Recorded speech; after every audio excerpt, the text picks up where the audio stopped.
안녕하십니까. 미래에셋증권에서 중국 증시 열심히 보고 있는 박순입니다. 이번 주 보이는 차이나의 주제는 요즘 중국의 새로운 소비 트렌드가 떠오르고 있어요.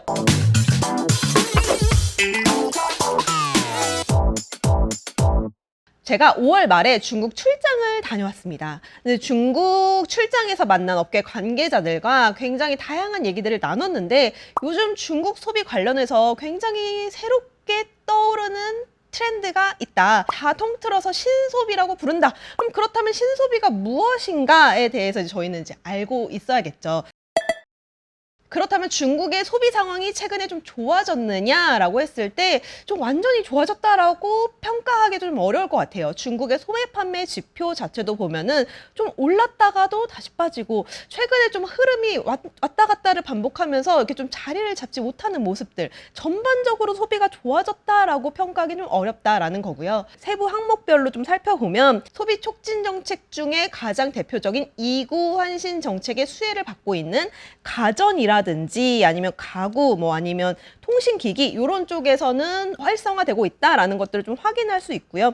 그 외에도 보석이라든지 스포츠 오락용품 쪽에서도 굉장히 좀 그래도 소비가 잘 나타나고 있다라는 점이 특징이었는데요. 전체 소비 환경이 좋아지는 것은 아니지만 정책 지원 효과라든지 신소비 영역이 좀 부각되고 있다라는 것을 확인할 수 있겠습니다. 우리가 중국 소비하면 떠오르는 영역들 있죠. 백주라든지 면세라든지 좀 우리가 옛날에 생각했던 중국의 소비 영역 자체는 이제 그들이 얘기했을 때는 전통 소비다 라고 얘기를 하더라고요. 그래서 이제 조금은 전통 영역으로 넘어간 것이고 중국에서 얘기하고 있는 신소비 F4 딱 추려지더라고요. 최근에 홍콩 증시에서도 주가가 너무 많이 올랐어요. 그래서 제가 이거를 추천드리는 의미는 아니지만 어떤 의미에서 이들이 신소비의 F4인지에 대해서 좀 설명을 드리려고 하는데요.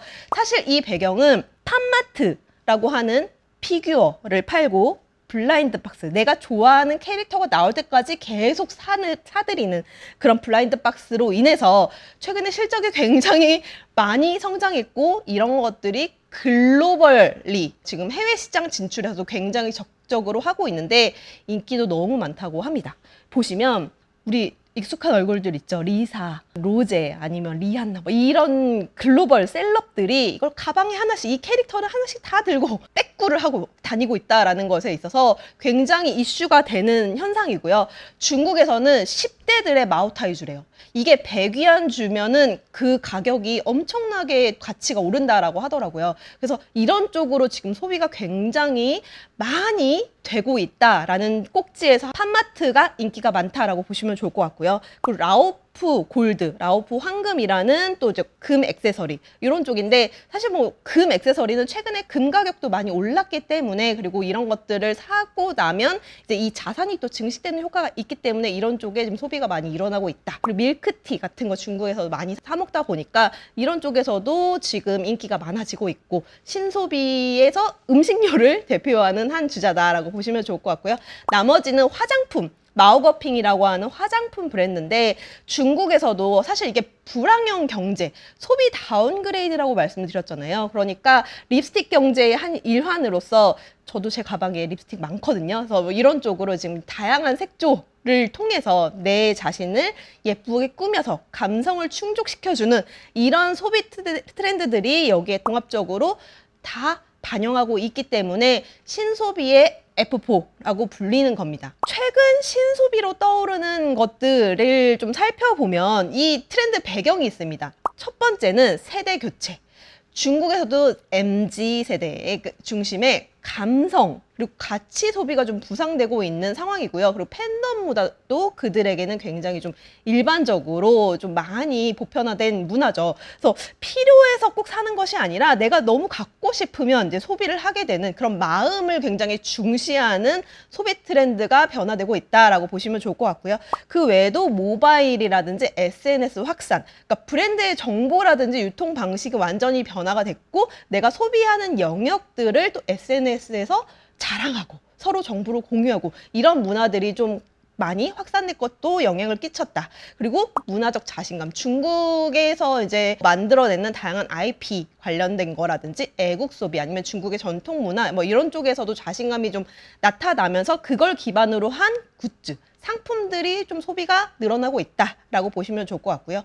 어쨌든 이런 것들을 통틀어 봤을 때 감성 소비 그리고 콘텐츠 IP가 좋아지고 있고 그리고 조금은 저렴해야 돼요. 하지만 그 저렴한 것들이 계속 소비될 수 있는 고빈도 소비가 활성화되고 있다라는 것이 좀 특징입니다. 중국의 MZ세대, 00년대생들이 이제 취미라든지 자기가 좋아하는 것들에 쓰는 월간 평균 비용에 대한 또 설문조사가 있더라고요. 보니까 한 500에서 1000위안까지 쓴다라는 게 거의 절반 가까이예요. 그래서 이만큼 자기들이 좋아하는 것에는 돈을 좀 아낌없이 쓰고 있다. 1000위안이면 거의 20만 원 정도 되는 거거든요, 하나로. 그래서 이만큼 좀 돈을 쓰고 있다라는 게 좀 보편적이고요. 그리고 이제 어떤 것들을 소비하고 있는지 스스로 결정해서 사는 것들 항목이 무엇이냐? 뭐 간식이나 음료수 마음대로 사 먹고 있어요. 이런 거고. 그리고 음악이나 책 등 문화 콘텐츠라든지 그리고 동영상 플랫폼 구독이라든지 화장품 이런 쪽으로 계속 소비가 많이 일어나고 있다라는 것도 우리가 확인할 수 있었습니다.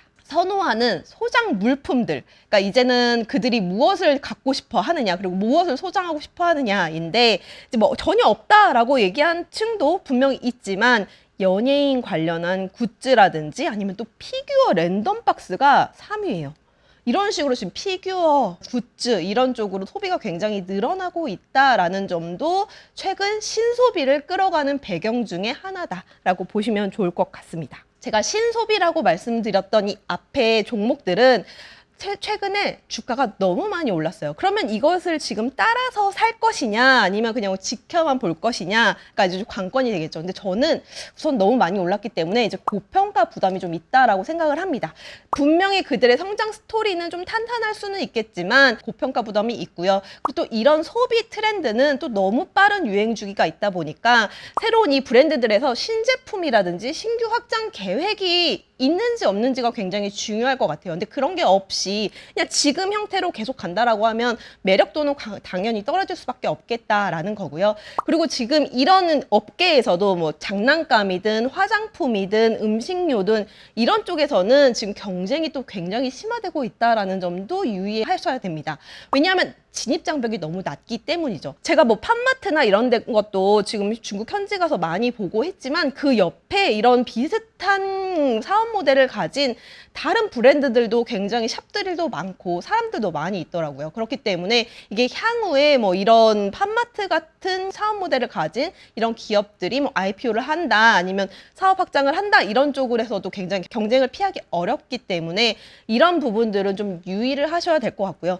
그럼에도 불구하고 우리는 중국의 소비 트렌드가 어떻게 변화하는지 옛날의 전통 소비에서 현재의 소비 트렌드가 어떻게 변하는지를 꼭 주목하시면서 향후 또 다른 투자 기회를 찾을 수 있는 것들이 분명히 있겠다라는 점을 주목해 보시면 좋을 것 같습니다.